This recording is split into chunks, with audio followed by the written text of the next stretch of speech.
Con 4 votos a favor y 1 en contra, el Pleno de la Sala Superior del Tribunal Electoral del Poder Judicial de la Federación aprobó la asignación de legisladores por representación proporcional, con lo que se confirma la supermayoría de Morena y sus aliados en la Cámara de Diputados. ¿Para qué? Para pasar las reformas constitucionales.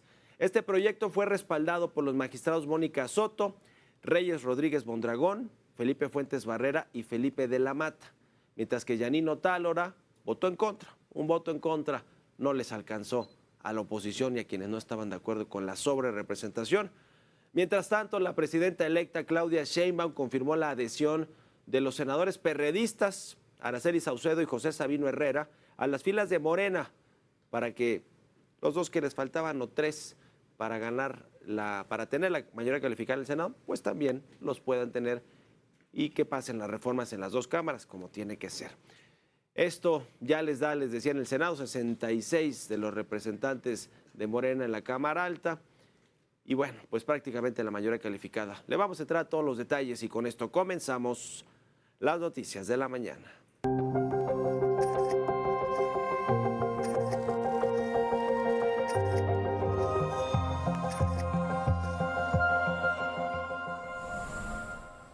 Ya le decía, con 4 votos a favor y 1 en contra, el Tribunal Electoral del Poder Judicial desechó más de 8,000 impugnaciones y con esto avaló la mayoría calificada de Morena y sus aliados en la Cámara de Diputados. Aquí le dejo la crónica. Magistrada Presidenta, le informo que el proyecto fue aprobado por unanimidad de votos con la emisión de un voto razonado por parte de la magistrada Janine Otálora Malasis, así como de un voto concurrente del magistrado Reyes Rodríguez Mondragón. Así fue como el Tribunal Electoral del Poder Judicial de la Federación aprobó la mayoría calificada de Morena y sus partidos aliados en la Cámara de Diputados. Con esto se dio un revés a la oposición, la cual interpuso 8,667 medios de impugnación. Durante la discusión del proyecto se vivió un debate técnico sobre la asignación de curules y escaños establecidos en la Constitución de los Estados Unidos mexicanos en el artículo 54. La magistrada Janine Otálora se pronunció en contra del proyecto presentado por el magistrado Felipe de la Mata, que avalaba la sobrerepresentación. Así se expresó. A mi juicio, en los agravios planteados por los recurrentes existen razones suficientes para concluir que la aplicación e interpretación de las normas han creado una sobrerepresentación de un partido mayoritario en la integración de órganos legislativos. No obstante, considero que este fenómeno se puede corregir mediante una interpretación sistemática y funcional de las normas constitucionales vigentes. El magistrado Reyes Rodríguez Mondragón expresó su postura respecto a los límites de la sobrerepresentación. Es claro para mí que en el orden jurídico vigente los límites solo es viable aplicarlos por partido político y no por coalición. La necesidad de realizar esta interpretación sistemática y funcional nos deja ver una clara realidad. En su estado actual, el sistema electoral de México carece de coherencia estructural. Se habló de respetar el voto ciudadano y de no malinterpretar la ley. A nosotros, como Tribunal Constitucional, no nos toca inclinar la balanza a favor o en contra de una fuerza mayoritaria. Eso ya lo hizo la ciudadanía en las urnas. Para asignar las diputaciones federales, las autoridades electorales tomamos como base los votos que emitieron cerca de 60 millones de ciudadanas y ciudadanos que participaron en este proceso electoral. Esto es, la voluntad depositada en las urnas. La magistrada presidenta del Tribunal Electoral, Mónica Soto Fregoso, fijó su postura de respetar la ley y el voto ciudadano. También se pronunció respecto a diversas polémicas. Aclaró que el INE no violó la Constitución y descartó que la democracia mexicana se esté sepultando.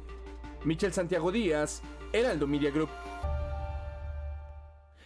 Mientras todo esto ocurría en el Tribunal Electoral, la presidenta electa Claudia Sheinbaum daba la bienvenida al grupo parlamentario de Morena en el Senado.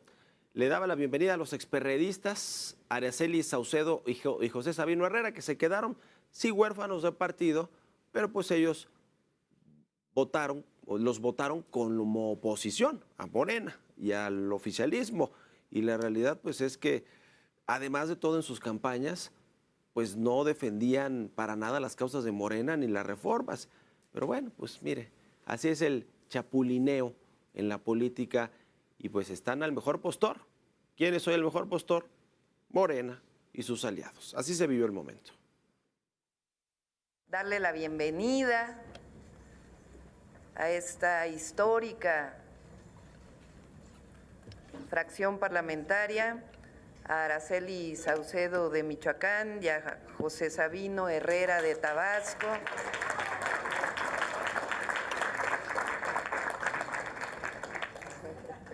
Véanse para acá. Esto hace que la fracción parlamentaria de Morena sea de 66 senadores y senadoras. Histórico.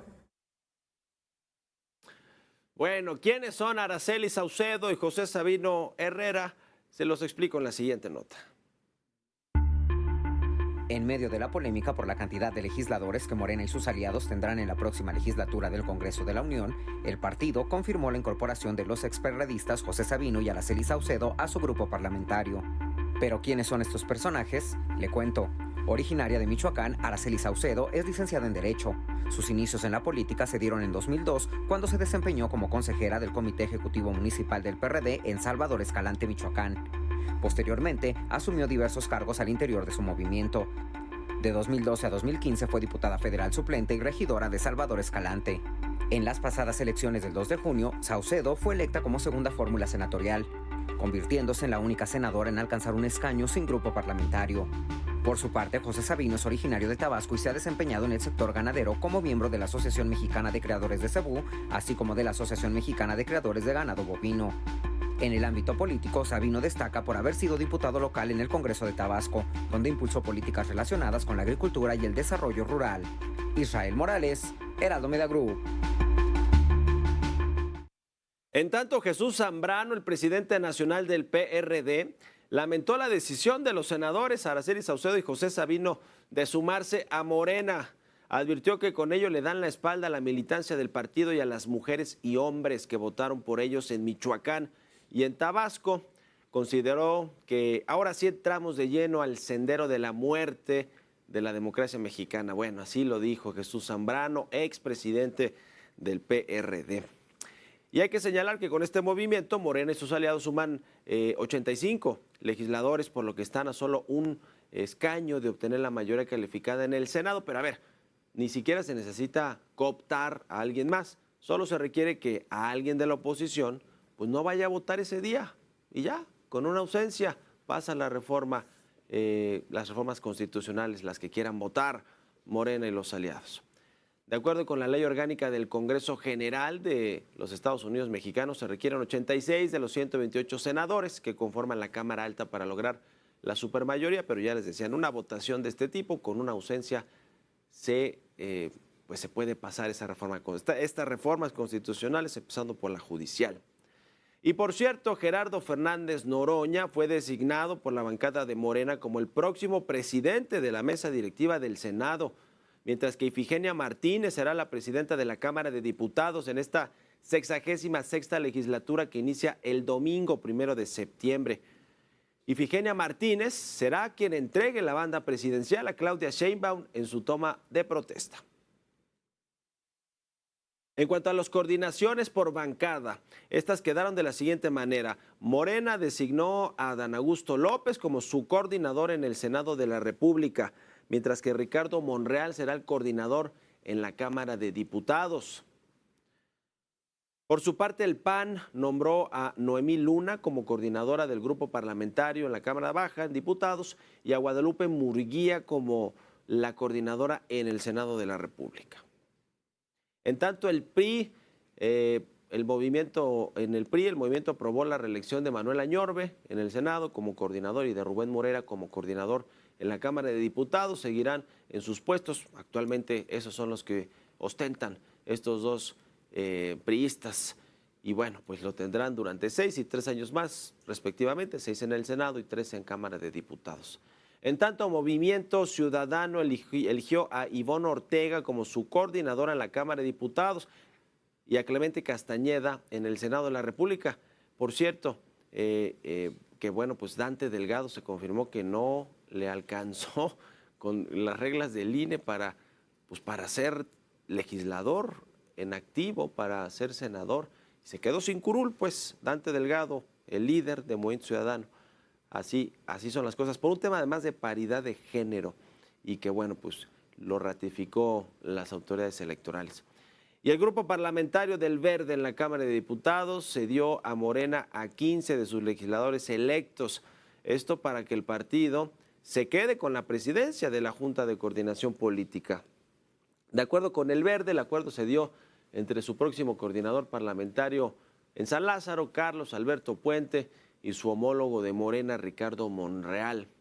Entre los diputados que pasarán a las filas morenistas están Montserrat Ruiz Páez, Gloria Sánchez López, Santi Montemayor Castillo, Graciela Domínguez Nava, Raimundo Vázquez, Jorge Luis Reyes y Julia Arcelia Holguín.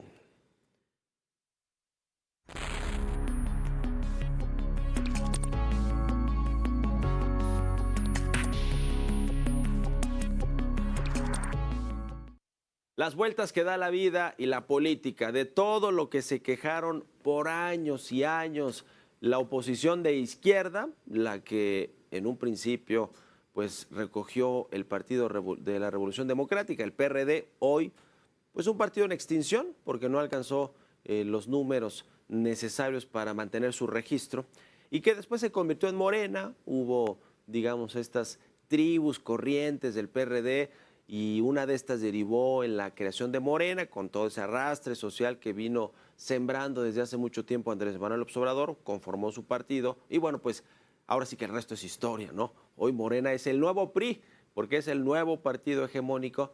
Y les decía de las formas, de tanto que se quejaron los perredistas y los priistas, de cómo les pasaba la aplanadora, y digo aplanadora cuando el PRI era el PRI, el partido hegemónico, donde prácticamente no existía la oposición, porque una vez que la oposición comenzó a tomar la Ciudad de México, algunos estados, congresos estatales, y después fue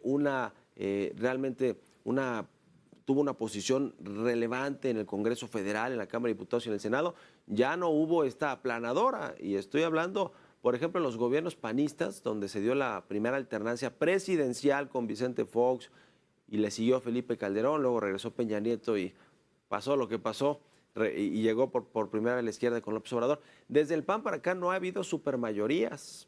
El PRI las tuvo un tiempo, cuando había esta hegemonía priista de un solo partido, pero hoy Morena tiene esa hegemonía muy similar o mayor incluso que la que llegó a tener el PRI ya, digamos, en los últimos sexenios, donde ya había más alternancia, donde ya los partidos de oposición tenían más diputados, más legisladores, más presidentes municipales, llegaron a tener gobernadores. Bueno, Cuauhtémoc Cárdenas en la Ciudad de México, que abrió, digamos, esa posibilidad para que hubiera alternancias en los gobiernos, que era lo que también quería la gente, los mexicanos. Bueno, de lo que se quejaron de que los mayoriteaban, de que no les hacían caso, de que no los tomaban en cuenta, pues de eso que se quejaban ahora es lo que están haciendo los de Morena, no solo cooptar.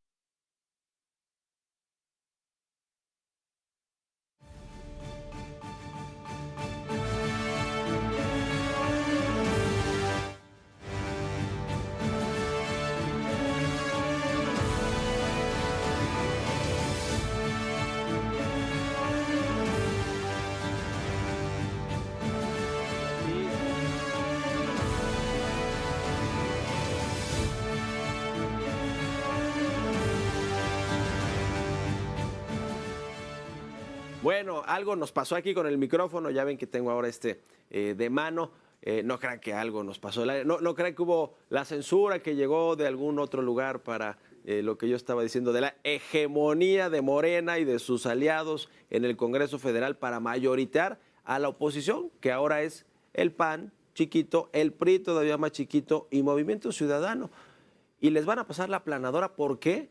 Pues porque no aceptaron prácticamente nada de los comentarios que les entregaron en lo que queda de esta legislatura para que se conformara el dictamen y el proyecto de reforma constitucional en términos del Poder Judicial de la Federación, y van a pasar en los primeros días de septiembre sin que la oposición le vea el polvo a esas iniciativas y esos dictámenes, porque se van directo al Pleno y van a aprobarse diputados, Senado, regresan al Ejecutivo. y se promulgan. Así de sencillo, así de rápido, y además de todo con estas prácticas de cooptar a legisladores, comprar voluntades, todo de lo que se quejaron por decenas de años o por años y años, sexenios y sexenios, los que eran de izquierda, perredistas, las corrientes, Morena, pues ahora lo están haciendo. Así las cosas. El Tribunal Electoral, el INE, no se quiso meter en problemas, nadie se quiso meter en problemas, salvo algunos comisionados del INE o magistrados del tribunal, para hablar realmente de lo que significa la sobrerepresentación, que es pues contraintuitivo que si ganó con un porcentaje un partido porque tenga más representación en el Congreso. Bueno, suena ilógico, así lo aprovecharon otros partidos en otros sexenios y ahora Morena está haciendo lo propio. El asunto de fondo, y con esto concluyo este editorial, es que pues el PRI, con su hegemonía que tuvo durante muchos años, quizá pocas veces hizo cambios tan estructurales para el país en términos de instituciones, es decir, cambios constitucionales como los que pretende hacer Morena, con todo ese poder, sin que haya nadie que se lo impida. Es decir, 18 reformas constitucionales es algo que no se había visto en la historia de México. Es decir, no solo están mayoriteando a las minorías, y las minorías también son los empresarios, son los trabajadores, son la clase media, son los empresarios extranjeros, por eso lo que dicen las embajadas de Estados Unidos y Canadá, nuestros socios comerciales, pero esas son o somos las minorías, sino que además de todo van a cambiarle la cara institucionalmente al país en todos los sentidos, incluso los democráticos, porque hay una reforma electoral en ciernes también. Así que tanto poder hace daño y, como decía aquel dicho popular, el poder corrompe. Y en este sexenio nos hemos dado cuenta que aún corrompe a los que se dicen ser los más prístinos, los que nunca cometerían un acto de corrupción ni cualquier otra cosa. Bueno, pues ya tuvieron mucho poder en 6 años y van a tener más en los próximos 6 años. Vamos a ver cómo acaba todo este asunto.